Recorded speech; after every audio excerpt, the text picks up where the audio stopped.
There are questions tonight about taxpayer money continuing to fund an agency even though state lawmakers voted to stop the funding.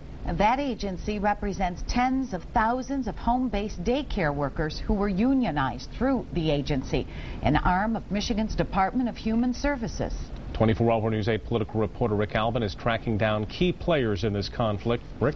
First thing we found, Brian, was that the legislators who have oversight for the Michigan Home-Based Child Care Council having a hard time getting to the bottom of this, and the council refused to show up for a House committee hearing.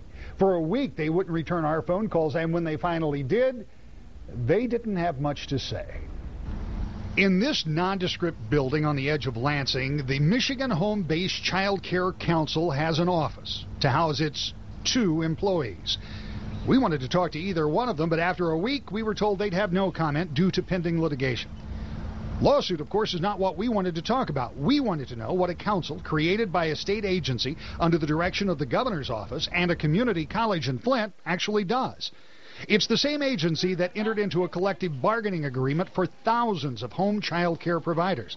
The very same agency that the state Senate and the state House said they no longer wanted to use any state money to fund. The governor signed that budget with no money for the MHB CCC. So they don't get any state money, right?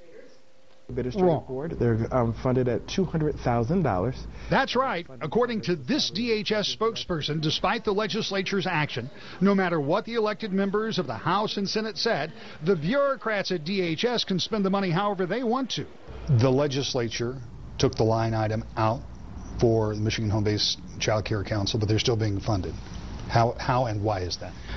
They did not put in boilerplate language. And that's the responsibility that comes with the legislature. So what they did was they restricted funding from line item A, but did not prohibit funding from line item B.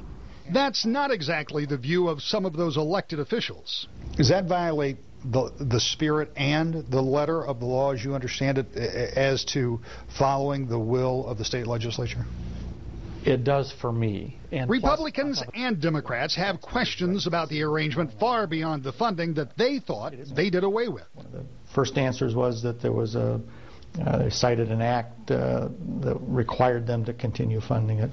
Later on, the response was, well, you didn't say specifically in boilerplate that we couldn't fund it, even though you took the funding out. So we've continued on. So I have really been trying to get answers. And this, for many of us, was troubling. The larger question of the unionization is still under examination. In this hearing last week, questions were raised about the appropriateness of making home-based individuals a part of a union. Union representatives said it was completely appropriate. The Department of Human Services representatives, who were in the room just minutes before the hearing started, declined to stay and answer questions, saying those questions would be for DLEG. That's the State Department that deals with labor issues. But as for spending taxpayer money for a line item the legislature thought they eliminated, in a letter to Representative Dudley Spade, Ismail Ahmed, the head of DHS, defended his agency actions. Then he added this, quote, "It is my sincere hope that you understand how imperative it is to me that we keep an open and transparent relationship." In today's environment where we're all talking about greater transparency of government and the taxpayer's right to see what's going on, it is concerning.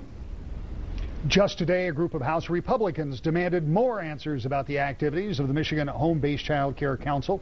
In a letter to the head of DHS, they ask a laundry list of questions. We, of course, will be following up on that story, and one that seems to be developing almost daily.